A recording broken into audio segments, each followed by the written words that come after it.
মধ্যমণি সঙ্গীত শিল্পী পৌশালী বন্দ্যোপাধ্যায় পৌশালী গাইছেন আমার হাত বান্ধবী পা বাঁধবি গানটি। তবে তিনি যেখানে বসে গানটি গাইছেন সেটা থানা হুয়া থানায় পুলিশের সামনে বসে এই গানটি গেয়েছিলেন পৌশালী। তাকে যারা ঘিরে রয়েছেন তারা সকলেই পুলিশ। পৌশালী বন্দ্যোপাধ্যায় নিজেই সেই ভিডিওটি পোস্ট করেছেন, লিখেছেন থানায় ধরে নিয়ে গিয়েছিল, গানটা শোনার পর ছেড়ে দিল।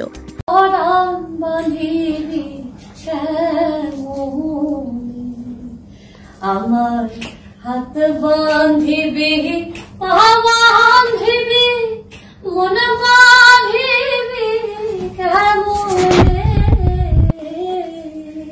আমার চোখ বাঁধিবি মুখ বাঁধিবি পরাণ বাঁধিবি কেমনে।